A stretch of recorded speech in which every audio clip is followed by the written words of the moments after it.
Tu fais toujours ça. Tu transformes la pièce en projecteur sur toi et tu attends un public. Raya ma sœur, sa fourchette cliquetant comme le marteau d'un juge. Tu crois qu'elle va le remarquer? Elle ne me remarque jamais. Son rire était petit et aigu, du genre qui trouve les endroits les plus tendres et continue de gratter. Je souris parce que mes mains étaient pleines d'autre chose, un café devenu froid, une valise à moitié ouverte sous le lit, une vie qui ressemblait soudain à un palais des glaces. La maison bourdonnait des habitudes familiales. Murmure de la télévision. Le souffle fatigué du réfrigérateur. La liste de lecture de quelqu'un en boucle. Et sous tout cela, un silence que je pouvais goûter. Les parties de moi qu'il n'avait jamais appris à voir. Je m'appelle Chloé Dubois. J'ai 28 ans. Et si vous pensez que famille signifie sécurité, alors vous n'avez jamais vu quelqu'un glisser un secret sur la table comme une serviette en papier usagé. Ce n'était pas un feu d'artifice ou le genre de cris qui font venir la police. C'était une voix dans le noir, un message privé qui est arrivé là où il n'aurait pas dû, destiné à ma mère, pas à moi. Des mots imbriqués dans d'autres mots. Une désinvolture qui donnait l'impression qu'une main se refermait sur ma gorge. Elle a toujours été nulle avec l'argent. Je suis surprise qu'elle ne se soit pas encore ruinée. Peut-être qu'elle pense mériter plus que ce qu'elle possédait. Ne t'inquiète pas. Une fois qu'elle aura déménagé, nous vendrons la maison. C'est mieux pour tout le monde. Je l'ai lu 2 fois. La 3e fois, mon estomac a pris à se nouer. La trahison est rarement spectaculaire. Elle est domestique. Elle sent la lessive et le vieux café. Elle se cache dans les conversations de groupe et dans la façon dont quelqu'un évite votre regard en vous passant le sel. La moquerie de ma sœur glissa sur moi, et à l'intérieur, quelque chose se décrocha. Je suis resté éveillé cette nuit-là et j'ai écouté la maison respirer. Chaque craquement était une phrase que je n'avais pas été autorisé à lire. Je me suis souvenu des petites dettes dont il plaisantait, maman s'en occupera. On va t'aider. Et comment ces offres s'évaporaient au moment où j'en avais besoin. J'ai compté les services que j'avais rendus gratuitement, revenir en voiture pour un téléphone perdu, prêter le genre d'argent qui calme une panique, garder le silence quand d'autres vérités auraient provoqué une explosion. Chaque souvenir s'empilait comme des assiettes prêtes à tomber. Le matin, la lumière du soleil se déversa sur la table de la cuisine et éclaira le message privé comme une accusation. Le plan n'est pas né de la rage. Il est né de la manière silencieuse dont ils avaient décidé de la valeur de ma vie. J'ai fait un sac, sans hâte, mais avec une assurance qui m'a surprise. Et pour la première fois depuis des années, je me suis permis de ne pas demander la permission. J'ai laissé un mot sur le comptoir qui disait simplement « Je ne suis pas un accident que vous pouvez réparer ». Le moteur a démarré comme une promesse. La route devant moi ressemblait à une question avec des dents. Les pneus fredonnaient un hymne grave contre l'autoroute, mais ma poitrine était plus bruyante. Chaque kilomètre semblait tirer les fils d'un pull que j'avais porté trop longtemps. Je conduisais sans musique, avec seulement le bruit de l'air qui filait, comme si le silence lui-même me disait d'écouter enfin. La veille au soir, j'avais fixé ce message jusqu'à ce que l'écran s'assombrisse. La voix de ma sœur, Sophie, vivait dans chaque mot, sa certitude suffisante, sa fin de m'effacer. Et le silence de ma mère, c'était pire. Pas de réponse, pas de défense, juste un espace où l'amour aurait dû vivre. Ce vide résonnait plus fort que la trahison elle-même. J'ai pensé aux nuits de mon enfance où j'avais enfoui mon visage dans un oreiller, prétendant ne pas l'entendre chuchoter à travers les murs. Maman, pourquoi est-ce qu'elle en a toujours plus? Le rire fatigué de ma mère répondant, parce qu'elle demande. Mais demander venait avec des bleus, assez invisibles pour faire semblant de ne pas les voir. Maintenant, avec ma valise qui brinque-ballait sur la banquette arrière, le souvenir se tordait, acéré. Ils avaient planifié mon effacement comme un nettoyage de printemps. Vendre la maison. Me couper les ponts. Le genre de trahison nette qui ne laisse aucune preuve, sauf la ruine de la confiance de quelqu'un. À une station-service sur l'aire de Montélimar, sur la 7, j'ai aperçu mon reflet dans la vitre. Mêmes yeux sombres, mêmes cheveux s'échappant de leur chignon. Mais quelque chose manquait, quelque chose qu'ils avaient pris et laissé vide. J'ai murmuré à ce reflet, plus maintenant. Le plan n'était pas encore entièrement formé, mais les bases étaient là. Ils avaient compté sur le fait que je partirais brisée, silencieuse, honteuse. Mais la honte ne fonctionne que si l'on reste immobile. Et si, au lieu de fuir les décombres, je les laissais brûler derrière moi et m'assurais qu'ils se tiennent dans la fumée? J'ai sorti mon téléphone, j'ai fait défiler de vieux courriels, des virements bancaires, des reçus, des preuves empilées plus haut que leurs accusations ne pourraient jamais l'être. Des années où j'ai payé des factures, comblé des manques, gardé des secrets qui auraient pu briser des réputations. Sophie pensait que le message privé était un poignard. Elle n'avait aucune idée que je tenais tout l'arsenal. Le moteur a de nouveau rugi lorsque j'ai tourné la clé. Ce n'était pas une fuite. C'était un prélude. Et quand je reviendrais, il ne me verrait pas arriver, seulement les conséquences. La première nuit, j'ai réservé une chambre bon marché en périphérie de la ville, papier peint qui s'écaille, néon qui vrombit derrière la fenêtre, le genre d'endroit où personne ne prendrait la peine de me chercher. Je n'avais pas besoin de confort, j'avais besoin d'anonymat. La valise est restée fermée au pied du lit, mais mon ordinateur portable brillait comme un complice. Clic après clic, j'ai commencé à déterrer l'histoire qu'ils avaient commodément oubliée. De vieilles conversations par message où j'avais viré plusieurs centaines d'euros à Sophie pour son loyer après son « urgence ». Des messages où maman promettait « on te remboursera dès que ton frère, Thomas, sera stable », des promesses qui se dissolvaient comme du sucre dans l'eau. J'ai continué à faire défiler, chaque capture d'écran comme une perle sur un chapelet de trahison. Le dossier que j'ai créé sur mon bureau est devenu bien rempli. Reçu. Ce mot semblait sacré. La preuve a un pouvoir étrange. Elle fait taire la manipulation psychologique. Elle transforme les chuchotements en verdict. S'ils pensaient que j'étais la faible, ils avaient mal calculé. Ma faiblesse avait été le silence. À 2 heures du matin, j'ai fermé l'ordinateur portable et j'ai fixé le ventilateur de plafond, faisant tourner les ombres en cercle. Le sommeil ne venait pas, mais la résolution, si. Je pouvais entendre leur voix dans ma tête. Elle est dramatique. Elle nous pardonnera. Elle revient toujours. Pas cette fois. Le pardon était une monnaie avec laquelle j'avais fait faillite. Le lendemain matin, je suis entré dans un café de la presqu'île avec des murs en briques et l'odeur des grains de café torréfiés qui s'accrochaient à tout. J'ai commandé un café noir, je me suis assise près de la fenêtre et j'ai ouvert mon carnet. Le papier semble plus définitif que les écrans. Mon stylo s'est déplacé rapidement, esquissant un plan qui ne ferait pas que me libérer, il les laisserait face aux ruines de leurs propres mensonges. Première étape, protéger mes comptes. J'ai déplacé de l'argent, comblé les failles qu'ils pourraient exploiter. Deuxième étape, récupérer ce qui m'appartenait. La maison n'était pas seulement des murs. C'était l'héritage de mon père, un héritage dont ils essayaient de m'effacer. J'avais des archives, des actes de propriété, des relevés qu'ils ne savaient pas que je détenais encore. Troisième étape, l'exposition. Le masque parfait de ma sœur, sa vie soignée, était fragile. Je connaissais les fissures. Au moment où le café est devenu froid, je me sentais plus légère, plus affûtée, dangereuse d'une manière que je ne m'étais jamais autorisée à être. Pour une fois, je n'étais pas leur bouc émissaire. J'étais l'heure de leur compte. J'ai commencé par la paperasse. Ennuyeuse, légale, précise.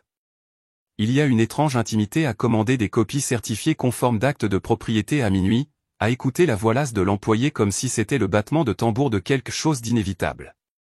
L'odeur du tonneur au magasin de photocopie ressemblait à de la peinture de guerre. J'ai tamponné, signé, puis j'ai appelé l'avocat que j'avais consulté une fois lorsque les factures médicales de mon père avaient explosé.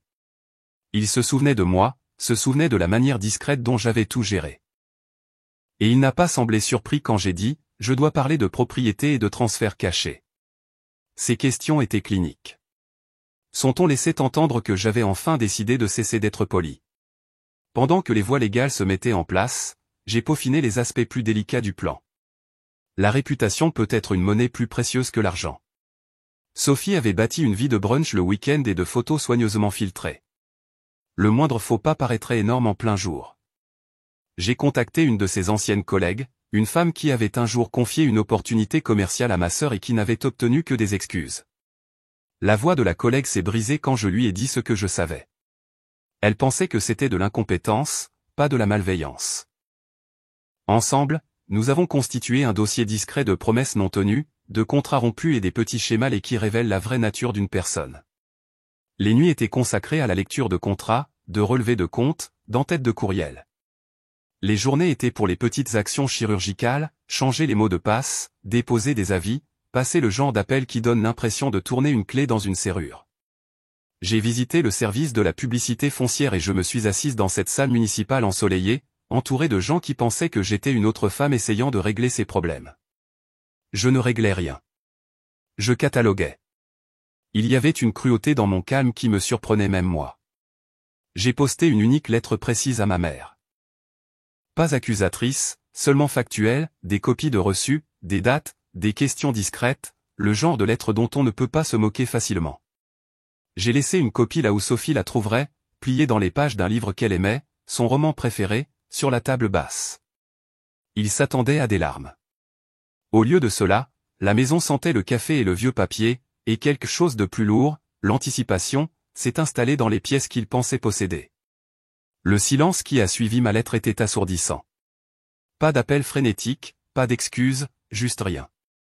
Et ce rien me disait tout. Il se regroupait, chuchotait derrière les rideaux, décidant de la meilleure façon de me faire passer pour la méchante.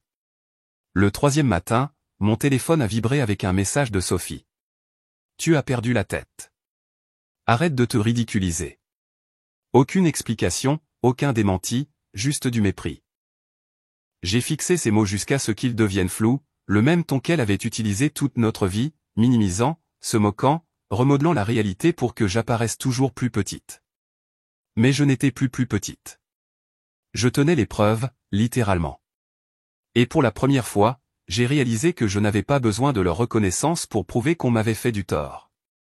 La preuve était de l'oxygène. Leur silence était de l'essence. Ce soir-là, je suis retourné à la maison que j'avais autrefois appelée mon foyer. Je me suis garé de l'autre côté de la rue, les fenêtres baissées, laissant l'air frais entrer.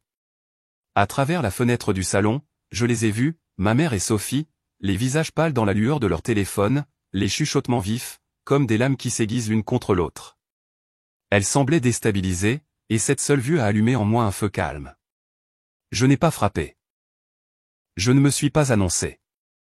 J'ai simplement monté les marches du porche, j'ai déverrouillé la porte avec le double des clés qu'elles avaient oublié que j'avais, et je suis entré comme si j'y avais encore ma place, parce que c'était le cas. La pièce s'est figée. Les lèvres de ma mère se sont entr'ouvertes, tremblant autour de mots qui ne voulaient pas se former. Les yeux de Sophie se sont tournés vers son téléphone comme si c'était un bouclier. Je ne suis pas ici pour me battre, ai-je dit d'un ton égal, en posant une épaisse enveloppe en papier craft sur la table entre nous. Je suis ici pour la clarté. À l'intérieur se trouvaient des copies de tout. Virement bancaire, paiement de loyer, le message privé qu'elle avait envoyé par accident. Leur secret, leur combine, tous alignés comme une confession qu'elle n'avait pas eu l'intention de faire. La main de ma mère a tremblé en tendant la main vers l'enveloppe, mais je l'ai arrêtée. Non, ai-je murmuré. Ce n'est pas à vous de le lire. C'est pour que vous restiez assise avec. Chaque page est un miroir. Pour une fois, elle n'avait pas de scénario, pas de rire rapide, pas de dérobade, juste le silence et le son de leurs propres mensonges qui les oppressaient. Et dans ce silence, j'ai senti l'équilibre changer. Le silence s'est étiré assez longtemps pour ressembler à une punition. Le visage de Sophie oscillait entre la rage et la peur, son assurance se fissurant sur les bords. Elle a finalement sifflé, « Tu te crois maligne ? Tu penses qu'agiter des papiers te rend importante ?» Son rire était cassant, comme du verre sur le point de se briser. Je n'ai pas répondu. J'ai laissé le silence s'épaissir, j'ai laissé ses propres mots flotter dans l'air. Parce que la vérité n'était pas dans ce que je disais, elle était dans les preuves qu'elle ne pouvait pas réfuter. Ma mère s'est éclaircie la gorge, sa voix fragile. Chloé, ce n'est pas ce que tu penses. Les familles s'entraident. Tu le sais. Nous essayons seulement d'équilibrer les choses. Équilibrer ? Ma voix était calme, plus froide que je ne l'avais prévu. J'ai payé tes dettes. J'ai couvert son loyer. J'ai tout tenu à bout de bras pendant que vous prétendiez que j'étais le problème. Et puis vous avez décidé que j'étais jetable. Ce n'est pas de l'équilibre. C'est du vol déguisé en amour. Ses lèvres ont tremblé, mais elle n'a pas nié. Elle ne pouvait pas. J'ai glissé un autre papier de l'enveloppe, le transfert de propriété qu'elles ont essayé de faire passer sans mon consentement. Sophie a tressailli en le voyant, son visage perdant toute couleur. Vous m'avez sous-estimé, ai-je dit, plus doucement maintenant. Vous pensiez que je m'effondrerais comme toujours, mais cette fois, je ne demande pas d'explication. Je donne un préavis. Je me suis levé, ma chaise raclant contre le plancher en bois, le son assez aigu pour les faire sursauter toutes les deux. La maison, les comptes, les secrets, j'ai déjà tout sécurisé. Vous ne pouvez pas toucher à ce qui n'est pas à vous. Sophie s'est levée d'un bond, la fureur remplaçant la peur. Tu ne t'en sortiras pas comme ça. Tu le regretteras. Je me suis tourné vers la porte, la main posée sur la poignée. Non, ai-je dit sans me retourner. La seule chose que je regrette, c'est d'avoir mis autant de temps. Quand la porte s'est refermée derrière moi, leurs voix étouffées se sont élevées dans le chaos, accusations, panique, l'effondrement de leur alliance. Pour la première fois, je ne faisais pas partie de leur tempête. J'en étais l'œil du cyclone, calme, stable, et déjà en train d'avancer. L'air de la nuit m'a accueilli comme la liberté, et à chaque pas vers ma voiture, j'ai senti le poids des années s'envoler. Le lendemain matin, la nouvelle se répandait. Pas de ma part, je n'avais pas prononcé une seule syllabe, mais de la leur. Mon téléphone a vibré de demi-vérités qui fuitaient par des cousins, des voisins, même un vieil ami de la famille. Sophie dit que tu as falsifié des documents. Ta mère prétend que tu es instable. Leur panique s'était transformée en une campagne de diffamation désespérée, mais les mensonges s'effondrent rapidement quand les preuves existent. J'avais déjà envoyé des copies de mes dossiers, calmement, discrètement, aux bonnes personnes. L'avocat de la famille, quelques parents de confiance, même ma tante Isabelle, qui avait toujours soupçonné du favoritisme mais n'avait jamais eu de preuves. Leur voix avait plus de poids que mes protestations n'auraient jamais pu en avoir. Au travail, mon téléphone n'arrêtait pas de vibrer. Sophie a essayé d'appeler 14 fois. J'ai laissé chaque appel mourir en silence. Je savais ce qu'elle voulait, crier, menacer, transformer mon calme en faiblesse. Mais je ne jouais plus son scénario. Ce soir-là, je me suis assise dans le même café où j'avais élaboré mon plan. Les murs de briques me semblaient familiers maintenant, comme des témoins. J'ai siroté lentement, parcourant les nouvelles sur mon ordinateur portable, quand un titre a clignoté dans le journal local, Le Progrès, une famille locale fait face à un litige concernant un transfert de propriété. Mon souffle s'est coupé. Ils n'avaient même pas attendu de se battre à huis clos. Leur désespoir s'était répandu dans les archives publiques. J'ai fermé l'ordinateur portable, une étrange chaleur s'installant dans ma poitrine. Il ne s'agissait pas de vengeance comme il s'y attendait. Je n'avais pas crié, pas claqué les portes, pas lancé d'accusations à travers les tables de dîner. Tout ce que j'avais fait, c'était de mettre la lumière, et la vérité était assez forte pour faire le reste. En retournant à ma voiture, le vent d'automne a frôlé mes joues, froid, vif mais pur. J'ai pensé au message de Sophie, à la cruauté désinvolte, à la supposition que je ne remarquerais jamais. Elle avait bâti sa vie sur la conviction que je resterais toujours silencieuse. Mais le silence s'était transformé. C'était maintenant mon arme. Je me suis glissé sur le siège du conducteur, fixant la route qui signifiait autrefois l'évasion. Ce soir, elle ressemblait à un retour. Mon téléphone s'est allumé avec un dernier texto de Sophie. Il faut qu'on parle. Je n'ai pas répondu. Certaines conversations ne méritent pas de réponse, seulement des conséquences. La semaine suivante, je suis retourné, non pas à la maison, mais au bureau de l'avocat. L'air sentait légèrement le vieux papier et le bois ciré. Mon dossier était ouvert sur le bureau, chaque page tamponnée, notariée, indéniable. En face de moi, l'avocat s'est penché en arrière avec la certitude tranquille de quelqu'un qui avait vu des familles se déchirer 100 fois auparavant. C'est inattaquable, a-t-il dit. Ils ne peuvent pas toucher à votre part. En fait, avec ce que vous avez documenté, vous pourriez réclamer encore plus si vous le vouliez. J'ai hoché la tête, mais ma poitrine était calme, pas avide. Je n'avais pas besoin de plus.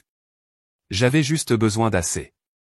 Assez pour récupérer mon nom, mon équilibre, mon silence selon mes propres termes. Ce soir-là, je suis passé devant la maison. Les lumières étaient allumées, les rideaux tirés, comme s'ils pouvaient se cacher de l'écho de leurs propres actions. Je ne me suis pas arrêté. Je n'ai pas frappé. J'ai seulement ralenti assez longtemps pour remarquer le panneau « À vendre » planté dans la pelouse. Sophie avait sous-estimé la vitesse à laquelle le monde peut se refermer quand la vérité éclate enfin.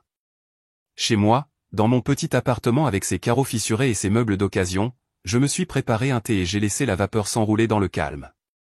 Ce n'était pas le luxe, mais c'était à moi, intact, non réclamé par les mains de quelqu'un d'autre. Pour la première fois depuis des années, j'ai senti le sol sous mes pieds, solide et honnête. J'ai pensé au message privé, à la désinvolture avec laquelle il avait été envoyé, à l'insouciance avec laquelle mon nom avait été gravé dans leur plan. Cette seule erreur était devenue ma libération. Parfois, la trahison ne vous détruit pas. Elle vous reconstruit avec des bords plus tranchants, avec des limites qui vrombissent comme l'électricité. Sophie n'a jamais eu la confrontation qu'elle voulait. Ma mère n'a jamais eu la chance d'arranger les choses avec des demi-vérités et des larmes. Ce qu'elles ont eu à la place, c'est le silence. Mon silence, choisi et ferme. Le genre qui parle plus fort que n'importe quelle dispute. Et moi, j'ai eu quelque chose de mieux que la vengeance. J'ai eu la clarté. J'ai eu la distance. J'ai eu le genre de paix qui ne vient pas de la victoire, mais du fait de refuser enfin de jouer le jeu. Le chapitre s'est refermé sans fanfare, sans spectacle, seulement une justice tranquille.